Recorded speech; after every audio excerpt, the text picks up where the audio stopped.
Le 16 avril 1997, à Houston, au Texas. Aux environs de 21 h, Bob Engleton et ses filles rentrent chez eux à vive allure après un match de baseball. Bob s'inquiète pour sa femme Doris. Il avait demandé à sa femme de retourner à la maison chercher la batte de baseball fétiche de leur fille pour le match. Mais Doris n'était jamais revenue les rejoindre. Il s'était inquiété et il ne savait pas où elle se trouvait. Il avait peur qu'il lui soit arrivé quelque chose. Doris Engleton est une mère dévouée qui ne manque aucun événement de sa vie de famille. C'était une femme très joyeuse, très énergique. Elle était insouciante, elle aimait la vie et surtout, elle adorait les gens. La voiture familiale arrive enfin devant la maison du quartier de River Oaks. La voiture de Doris est garée devant et la porte est ouverte. Pourtant, Doris ne répond pas au téléphone. Les filles commencent à paniquer dans la voiture. Elles avaient peur qu'un cambrioleur soit dans la maison et refusaient que leur père y entre et prenne le risque d'être agressé. Écoutant ses filles, Bob Engleton fait marche arrière et décide d'alerter la police. I'm at my residence. Back door is ajar. My wife, to my best knowledge, was home. I'm getting no answer in the house. I have children with me in the car. What do I do? Okay, just hold on. What's your last name? Angleton, A-N-G-L-E-T-O-N. My children are sitting here telling me they don't want me to go in the house. They don't? Let me get somebody out there, Mr. Angleton. I'll get someone out there. Please. Bye-bye. Bye.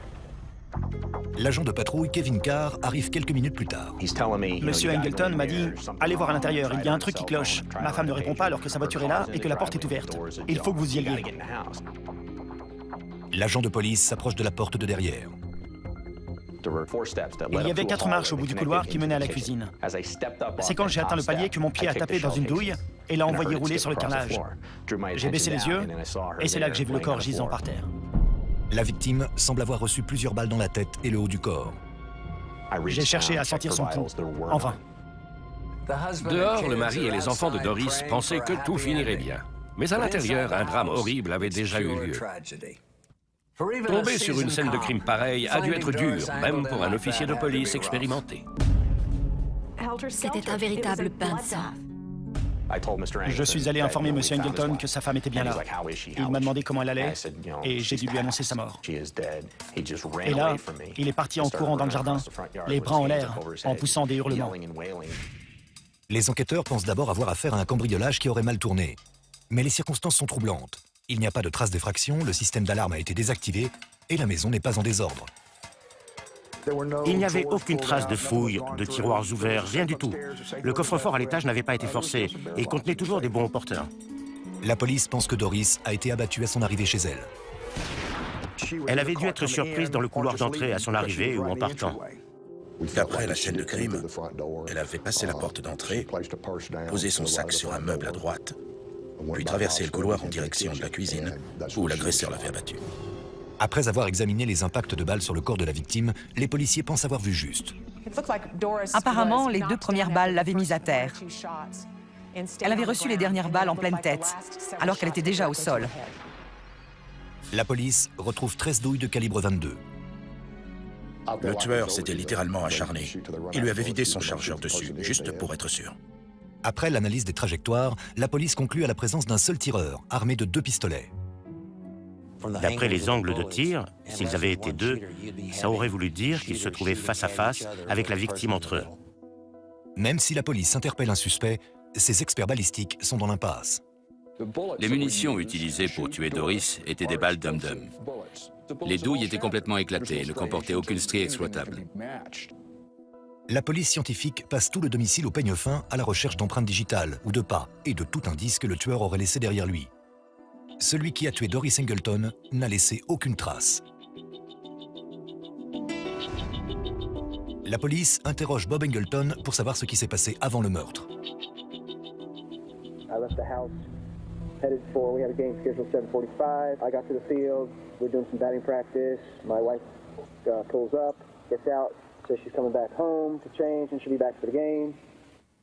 Bob déclare lui avoir demandé d'aller chercher la batte porte-bonheur des filles restée dans le jardin. Et Doris n'est jamais revenue.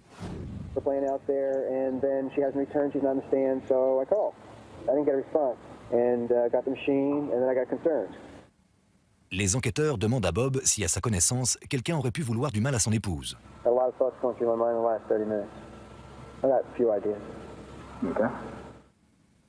Il fait alors une révélation inattendue. Il m'a demandé d'éteindre le magnétophone, puis il m'a avoué être bookmaker. Bob Engleton est en fait l'un des plus importants bookmakers sportifs au Texas. Il plaçait entre 40 et 60 millions de dollars de paris sportifs par an sur lesquels il touchait une commission. Bob gagnait beaucoup d'argent car ses clients étaient des gens très riches. Médecins, avocats, pontes du pétrole. Ces gens avaient les moyens et jouaient des sommes importantes. On dédramatisait tout ça en disant que ça ne faisait de mal à personne et que ça devrait être autorisé au Texas puisque c'était légal à Las Vegas. Et les paris sportifs ne sont pas le seul secret de Bob. Il avoue aussi être informateur pour la police depuis 10 ans. Il était l'indic numéro 1 de la brigade des jeux d'argent de Houston, celle qui enquêtait sur les paris illégaux. Il balançait ses concurrents. On s'est tout de suite dit que le meurtre de Doris avait un lien avec l'activité de son époux. J'ai tout de suite pensé que c'était lié au travail de Bob, mais je me demandais qui pouvait lui en vouloir assez pour en arriver à la tuer, elle. Chaque parieur avéré qui se serait brûlé les ailes, ainsi que tous les bookmakers que Bob avait vendus à la police, se retrouvaient sur la liste des suspects potentiels. Mais il y avait aussi des zones troubles au sein même du foyer des Engleton. Quelques jours après le meurtre de Doris, les habitants de Houston sont toujours sous le choc. Tout le monde était perturbé. Ce n'était pas courant de voir une femme aisée et relativement connue être abattue chez elle dans les quartiers riches. Les gens se demandaient vraiment ce qui avait pu se passer. Dans un quartier riche de Houston comme River Oaks, on n'est pas habitué à ce genre de meurtre sordide. C'est le quartier huppé de Houston. Les gens qui y habitent appartiennent au haut du panier. Tout le gratin de la ville vit là. Doris Engleton n'avait rien d'une femme qui puisse être la cible d'un meurtrier. Tous les gens qui la connaissaient avaient été séduits dès la première rencontre par son charme, sa grâce et sa gentillesse. C'était une sœur formidable. Pour être tout à fait franc, nous avons eu une enfance de rêve. Doris et moi étions très proches. L'éducation simple et saine de Doris était aux antipodes de celle de Bob. Le père de Bob était un promoteur immobilier richissime. Il avait fait construire des centaines de villas luxueuses et même des gratte-ciels dans le New Jersey. C'était un entrepreneur qui avait très bien réussi et était multimillionnaire. Doris et Bob sont déjà mariés quand ils se rencontrent. Avec son bagou, Bob avait dit au mari de Doris « Prévenez-moi si un jour vous ne voulez plus d'une si jolie femme. » Peu de temps après leur rencontre, ils divorcent tous les deux et se fréquentent. Et en mai 1982, ils se marient et s'installent à River Oaks. Doris était très éprise de lui. Et il faut dire que Bob avait du charme et de la prestance. Il voulait réussir. 3 ans plus tard, Doris met au monde des jumelles. La famille Engleton semble à l'abri du besoin. L'activité de bookmaker de Bob lui rapporte environ 2 millions de dollars en liquide par an. Et il ne déclarait pas tout cet argent. Il plaçait des paris pour des gens riches, mais il avait d'autres cordes à son arc. Il avait investi dans des commerces et des restaurants et possédait une concession de véhicules d'occasion. Il avait même monté une société civile pour acheter leur maison de Galveston. La plupart des gens dans l'entourage de Doris ignoraient comment Bob gagnait sa vie ou ce qu'était un bookmaker. Une fois, elle avait avoué à une amie que son mari vivait de paris sportifs et cette dernière lui avait répondu « Je ne savais pas qu'il était si sportif ». Quand Bob allait faire des longueurs dans la piscine du Club Briar, il posait un téléphone à chaque bout du bassin. Comme ça, il pouvait nager et continuer à prendre ses paris. Pendant près de 10 ans, Bob amasse gros, notamment grâce à la police de Houston, qui ferme volontiers les yeux sur son activité illégale, en échange de précieuses informations sur ses concurrents, les autres bookmakers. Bob passait souvent des paris auprès d'autres bookmakers de Houston. Tout de suite après, il prévenait la police qui envoyait une équipe chez la concurrence. Et les types finissaient immanquablement avec les menottes au poignet. La brigade accumulait les arrestations et faisait gonfler ses statistiques. Bob a trouvé sa martingale pour à la fois éliminer la concurrence et assurer son mode de vie. Mais il doit aussi faire face à certains problèmes personnels. Doris en avait assez de cette vie de mensonge. Elle voulait qu'il arrête. Ce qui l'inquiétait le plus, c'était l'influence néfaste que l'occupation de son mari pouvait avoir sur les filles. Elle voulait les protéger. À cette époque, Bob gagnait des sommes colossales en tant que bookmaker. Il n'avait pas trop envie d'abandonner tout ça. Les tensions s'accumulent dans le couple et les filles grandissent. Contre la solitude, Doris va chercher de la compagnie sur Internet. Elle avait plein d'amis sur Internet avec qui elle avait tissé des liens assez intimes. Ce qui n'était d'abord qu'un passe-temps s'est transformé en aventure extra-conjugale avec un courtier en bourse du New Jersey. Cet homme est d'abord venu en avion à Houston pour la rencontrer. Puis ils se sont revus plusieurs fois en différents endroits des États-Unis. Quand on en a parlé, elle m'a avoué que c'était la première fois depuis très longtemps qu'un homme la faisait se sentir belle. 1 mois avant son meurtre, Doris demande le divorce. Elle en avait assez. Elle voulait vivre honnêtement et ne plus avoir à toujours payer en liquide. Bob semble respecter sa décision. Doris m'avait dit qu'il était resté silencieux. Je lui avais demandé s'il s'était mis en colère, mais non, même pas. Durant son interrogatoire, Bob avoue que le couple avait des problèmes et consultait un conseiller conjugal. Il affirme néanmoins que la mort de sa femme n'a rien à voir avec sa liaison. Mais quand la police le met sous pression, il lâche une information choc et l'identité d'un suspect, son frère, Roger. Roger Angleton était le frère aîné de Bob. C'était un peu l'opposé du cadet. Bob est un homme qui se maîtrise, il est calme et méticuleux, tout le contraire de Roger, qui était un homme totalement imprévisible. Bob nous a décrit son frère comme un homme lunatique. Ils pouvaient être très proches l'un de l'autre et tout à coup Roger changeait et l'accusait de tous les torts. Roger avait des problèmes profonds. Il avait été plusieurs fois poursuivi pour agression, souvent contre son frère. Bob explique à la police qu'il avait engagé son frère pour l'aider à gérer son affaire de paris sportifs, mais l'avait renvoyé au bout de 8 mois. Estimant que son frère lui avait manqué de respect et s'était servi de lui, Roger avait fait chanter Bob et lui avait réclamé de l'argent en échange de son silence concernant ses activités. C'était une somme importante, alors Bob avait obtenu de son frère qu'il accepte de recevoir un versement mensuel. Durant les 3 ans qui suivent cet arrangement, les deux frères ne se parlent pas. Mais plusieurs mois avant la mort de Doris, Roger prend contact et menace à nouveau son frère. Il lui a dit que s'il ne recevait pas ses 200 000 $, il allait venir à Houston et faire quelque chose que Bob devrait assumer pour le reste de sa vie. Bob ne cède pas au chantage. C'est là qu'il a émis l'hypothèse que Roger puisse être lié au meurtre de Doris. C'était peut-être ça, son moyen de vengeance. La police enquête sur Roger et découvre qu'il a été arrêté pour possession de stupéfiants à San Diego, en Californie. Nous avons contacté la police de San Diego qui nous a appris que Roger n'avait pas répondu à une convocation au tribunal concernant cette affaire de drogue. Cette comparution devait avoir lieu le 16 avril 1997, le jour du meurtre de Doris. Pourquoi ne s'était-il pas présenté au tribunal? Était-il à Houston ce jour-là? Les enquêteurs fouillent les relevés bancaires de Roger Angleton. Nous avons découvert qu'il avait séjourné dans plusieurs hôtels de la périphérie de Houston, à la période du meurtre de Doris Angleton.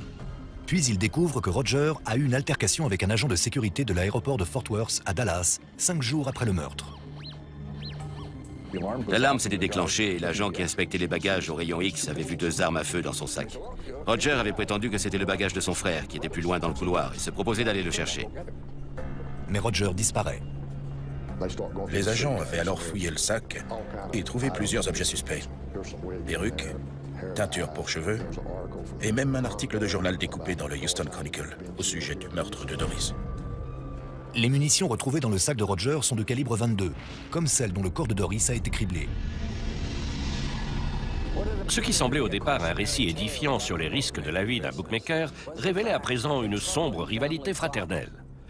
Et plus les policiers allaient creuser la piste menant à Roger, plus l'affaire allait s'avérer troublante. 3 semaines après la mort de Doris Angleton, les policiers chargés de l'enquête se rendent à San Diego à la recherche de leur suspect principal, Roger Angleton, le beau-frère de la victime. Chez lui, c'est sa femme Jennifer qui leur ouvre la porte. Elle nous a dit qu'elle ignorait complètement où pouvait se trouver son mari et qu'elle ne lui avait pas parlé depuis plusieurs jours, voire des semaines. Ça nous semblait difficile à croire. La police demande un mandat pour éplucher les relevés téléphoniques du couple. Les enquêteurs découvrent un certain nombre d'appels récents vers un numéro localisé dans le Nevada. Quand ils appellent ce numéro, ils tombent sur le standard de la prison de Las Vegas. J'avoue que je ne m'y attendais pas du tout. Je me suis dit, mince, il s'est fait pincer. Les enquêteurs apprennent que 6 jours après le meurtre, Roger a pris une chambre dans un motel de Las Vegas en utilisant une fausse pièce d'identité. Le réceptionniste, observateur et soupçonneux, avait prévenu la police.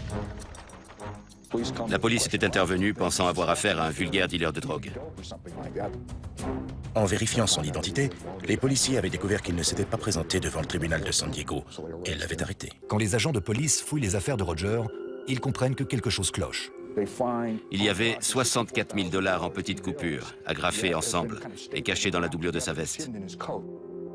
La police de Las Vegas saisit les éléments qu'elle découvre durant la perquisition, notamment les objets suspects contenus dans une mallette, une cassette et plusieurs notes dactylographiées. Des codes de système d'alarme, un digicode de portail. Les policiers de Las Vegas ne s'en doutent pas, mais ils ont sous les yeux le scénario détaillé du meurtre de Doris Angleton. Les notes mentionnaient l'heure de début du match des filles, le mercredi à 19h45 et le retour de Doris à la maison. Toutes les notes décrivent la maison des Angleton, ainsi que l'emploi du temps des filles et de leur mère. Une note en particulier attire l'attention. Le ton est différent. On y lit que Roger affirme avoir passé un contrat avec Bob et mentionne les termes « tuer en toute discrétion ». La note stipulait aussi que Bob devait verser 100 000 $ à Roger par an pendant 10 ans. Leur contrat allait lui coûter $1 million. Les enquêteurs confrontent Roger aux preuves. Nous avons essayé de le convaincre de passer à table et de nous dire pourquoi il avait tué Doris, s'il avait agi seul, si Bob l'avait engagé pour ça, et si oui, pourquoi. Et là, il a répondu qu'il était prêt à parler, mais qu'il avait beaucoup de choses à dire. Selon lui, l'affaire était très compliquée, et il n'acceptait de parler qu'à condition qu'on le ramène à Houston. Roger pensait certainement qu'il tenait là un moyen de marchander. Mais avant qu'il n'ait pu ouvrir la bouche, les cassettes recueillies dans sa mallette avaient déjà commencé à l'accabler.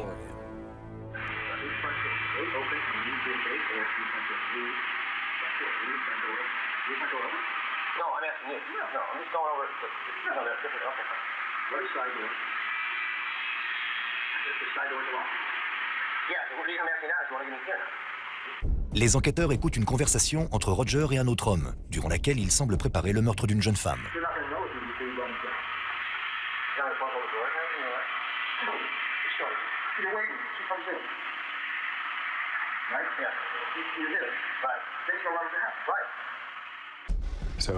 Il pouvait donc entrer dans la maison, désactiver l'alarme, refermer la porte, réactiver la sécurité et attendre Doris. Tout était très bien planifié. Bien qu'il n'en ait pas la preuve, les enquêteurs sont convaincus que l'autre voix sur les enregistrements est celle de Bob Angleton. Le mari éploré est-il enfin...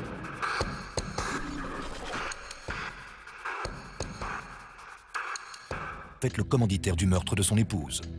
Après avoir écouté toutes les cassettes, nous étions franchement convaincus que Bob était bien plus impliqué dans le meurtre que ce qu'il nous avait dit au départ. Nul ne sait à ce jour comment Roger a enregistré ses conversations. Quoi qu'il en soit, en cherchant si Bob a un mobile plausible, les enquêteurs découvrent qu'il risquait gros en cas de séparation. Juste avant sa demande de divorce, Doris avait demandé conseil à un avocat fiscaliste, toujours dans l'optique de retourner dans le droit chemin. L'avocat lui aurait dit que le seul moyen, c'était d'envoyer une déclaration sur l'honneur signée de sa main et de celle de Bob révélant l'ensemble des revenus du couple. S'ils avaient fait ça, Bob perdait tout et risquait la prison à cause de son activité de bookmaker. Les policiers pensent que les deux frères ont élaboré un plan dans lequel Roger assumait son statut de coupable, mais devait disparaître de la circulation. Bob savait que la police ne cesserait son enquête qu'une fois le meurtrier de Doris interpellé et mis sous les verrous. Il lui fallait donc un alibi en béton armé, ainsi qu'un coupable tout désigné pour que la police cesse de se demander s'il était aussi lié à l'affaire. Le plan, ingénieux en théorie, se grippe avec l'arrestation de Roger. D'autant plus que la police possède un enregistrement qui a valeur d'aveu.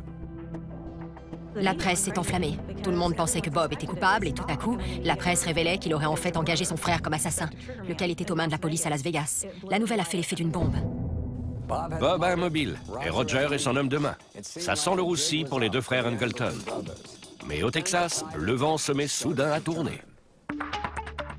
La police de Houston est persuadée que Bob Angleton a fomenté le meurtre de sa femme Doris. Mais pour le confondre, elle doit convaincre son homme de main qui n'est autre que son frère, Roger. De son côté, Roger n'accepte de parler qu'à une seule personne, la journaliste d'investigation Vanessa Leggett. Et il exige qu'elle garde ses révélations secrètes jusqu'à la fin du procès. Il avait été clair. Je devais garder ces informations au chaud jusqu'à la fin du procès. Après, j'en faisais ce que je voulais. Il s'en fichait. Mais il fallait que son frère soit d'abord mis hors de cause. Dans sa cellule, Roger révèle tout le stratagème à la journaliste. Le plan était simple. Roger tuait Doris, puis en assumait toute la responsabilité. Il pensait pouvoir changer d'identité et disparaître, nous empêchant de clore notre enquête, faute de coupable. Roger révèle aussi que les deux frères s'étaient mis d'accord sur un prix, $1 million. Mais Bob avait refusé de payer la somme en une seule fois. Roger lui aurait dit « Je ne vais pas la tuer petit à petit, que je sache ». Mais Bob lui aurait proposé un compromis, à savoir une rente annuelle de $100 000. N'ayant pas confiance en son cadet, Roger enregistre leur conversation à son insu. Il comptait s'en servir pour faire pression sur Bob, au cas où ce dernier rechignerait à le payer en temps et en heure, comme c'était convenu. Il savait que Bob allait tenter de le doubler. Les cassettes étaient son assurance. Le soir du match de baseball est un alibi parfait pour Bob. C'est donc ce soir-là que Roger doit passer à l'action chez les Angleton. Il a désactivé le système d'alarme et a pénétré chez eux. Puis il a attendu dans le noir que Doris repasse à la maison. D'après les enquêteurs, Bob a certainement laissé la fameuse batte fétiche de ses filles dans le jardin pour obliger Doris à traverser toute la maison. Il a attendu qu'elle entre chez elle, qu'elle s'engage dans le couloir, et là, il a surgi derrière elle dans le noir et lui a tiré dessus à bout portant. Et là, il l'a exécutée. Quand vous épousez un bookmaker, c'est pour la vie. Vous restez femme de bookmaker. Doris en savait trop. Elle représentait un danger. Bob semble donc avoir un mobile, mais c'est un homme rusé et habile. Le bureau du procureur sait que le combat sera difficile, surtout quand le suspect engage Mike Ramsey pour le défendre. Ramsey est un des avocats les plus féroces au Texas.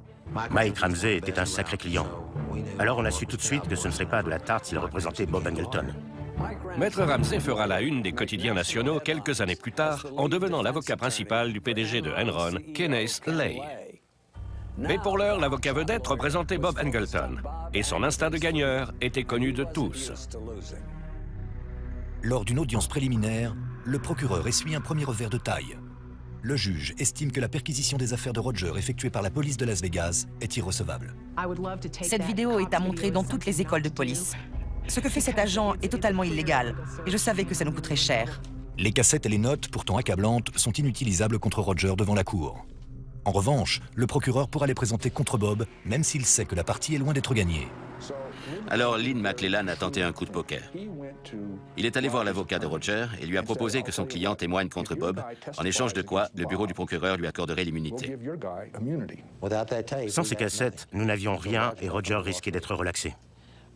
Mais j'avais besoin de son témoignage pour monter le dossier contre Bob. Roger refuse l'accord. Il a déjà une autre échappatoire en tête. Nous avons reçu un appel de la prison. C'était un samedi matin, je crois, le 6 février 1998. Roger s'était suicidé dans sa cellule. On pensait qu'on était sur les bons rails et coup de tonnerre, toute notre stratégie s'écroulait. Quand Roger s'est donné la mort, tout notre dossier s'est effondré. Sans lui, je ne voyais pas trop comment présenter un dossier solide devant le tribunal. Roger s'est tailladé 55 fois les poignets dans sa cellule avec une lame de rasoir. Roger avait laissé une note. C'était une sorte d'ultime confession. Il y avouait avoir tué Doris Angleton et que Bob n'avait rien à voir là-dedans. Tout le monde savait que c'était des conneries. On commençait à se dire que l'affaire avait atteint des sommets de bizarrerie. Les avocats de Bob s'empressent d'affirmer que cette note posthume innocente leur client. Mais les services du procureur ne se laissent pas impressionner. Ça ne faisait pas de doute. Cette note était là pour nous détourner de la vérité. C'était un leurre censé dévier l'enquête dans la mauvaise direction. Vanessa Leggett pense également que Roger a agi ainsi afin de protéger son jeune frère. Dès que Roger a senti qu'ils ne pouvaient pas s'en tirer tous les deux et que Bob avait le plus de chances d'échapper à la justice, il a choisi de se sacrifier pour assurer la liberté de son cadet. L'autopsie de Roger a révélé qu'il avait de graves problèmes cardiaques. Il savait peut-être qu'il n'en avait plus pour longtemps et avait choisi de faire un dernier cadeau à son petit frère. Il y avait tellement d'écrans de fumée et de fausses pistes dans cette affaire que les voir tomber l'un après l'autre était fascinant. Le bureau du procureur ne baisse pas les bras et décide de poursuivre son action contre Bob Angleton. L'accusation place tous ses espoirs sur les enregistrements de mauvaise qualité de Roger. Un expert analyse la voix de l'autre homme sur les cassettes et la compare à une série de phrases que la police a demandé à Bob d'enregistrer. Il m'a dit « mauvaise nouvelle ». J'ai répondu « dites toujours, on verra bien ». Et là, il m'a dit qu'il était sûr à 80% que la voix n'était pas celle de Bob. L'accusation avait d'abord cru que la victoire était assurée, mais elle se retrouvait sur des sables mouvants. Le procureur ne comptait pas baisser les bras pour autant. Au mois de juillet 1998, 15 mois après le meurtre de sa femme, Bob Angleton entre dans une salle d'audience bondée du palais de justice de Houston. Nous avons tout fait pour centrer le débat sur Bob, afin d'éviter les discussions d'experts autour de la qualité des bandes, et pour que la défense ne noie pas le poisson. L'accusation affirme que la seule personne ayant un mobile évident pour vouloir la mort de Doris n'est autre que son époux. Si on suivait l'argumentaire de la défense, c'était limpide. D'après eux, Roger avait fait un fantastique cadeau à son frère sans s'en douter. Avec son divorce, Bob risquait de passer devant un juge, de devoir déclarer ses revenus réels aux impôts et de reconnaître ses activités illégales au FBI.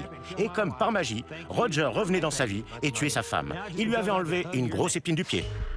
Malgré les conclusions des experts de l'accusation affirmant à 80% que ce n'est pas Bob qui parle sur les enregistrements, le procureur présente les cassettes à la cour et au jury. Il affirme que la seule personne à qui Roger aurait pu parler de tout ça, c'est Bob. À un moment, ils disent vouloir maquiller ça en cambriolage et dérober l'alliance de la victime. Et on entend la voix, qui pour moi est celle de Bob, dire « Non, ne lui tranche pas le doigt ».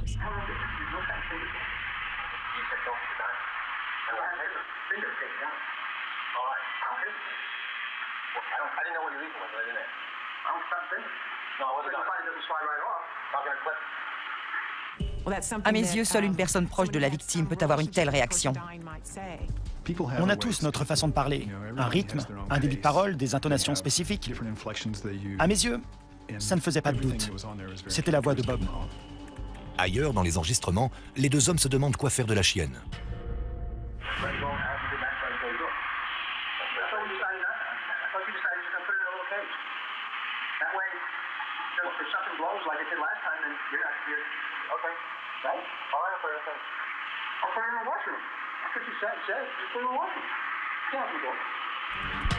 La défense affirme que Roger parle avec un tueur qu'il aurait engagé lui-même pour sous-traiter le meurtre.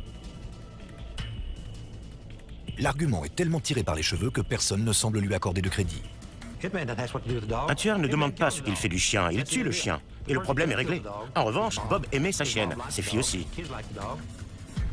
Le dernier jour du procès, les avocats de la défense sortent leur atout majeur en appelant les jumelles de 14 ans à la barre. Nous savions que les petites allaient dire devant la cour que cette voix n'était pas celle de leur père. Elles avaient déjà perdu leur mère. Et si elles témoignaient contre leur père, elles le perdaient aussi. La situation était intenable. Et sans surprise, les deux adolescentes affirment que sur les enregistrements, ce n'est pas leur père qui parle. Elles ont le droit d'avoir leur opinion, mais j'ai le sentiment qu'elles ont manqué d'objectivité. Et j'ignore si elles ont eu l'occasion d'écouter l'ensemble des conversations ou si on leur a juste fait écouter des extraits. L'épreuve que Nikki et Ali traversaient touchait beaucoup les gens. Et puis le doute restait permis concernant l'identité de cette voix. Après 8 jours de témoignages, le jury se retire pour délibérer. Les débats sont longs et difficiles, mais semblent au départ pencher plutôt du côté de l'accusation. Les premières rumeurs disaient qu'il y avait 10 voix pour et 2 contre. Matt Leland était optimiste, il pensait avoir convaincu 10 jurés sur 12. Puis le chiffre est passé à 11 contre 1. Après 4 jours de délibération, le jury vient annoncer son verdict. Quand ils ont prévenu qu'ils avaient enfin décidé, j'ai dit « Je n'arrive pas à croire qu'on ait gagné, j'y crois pas. » Et en effet, on avait perdu.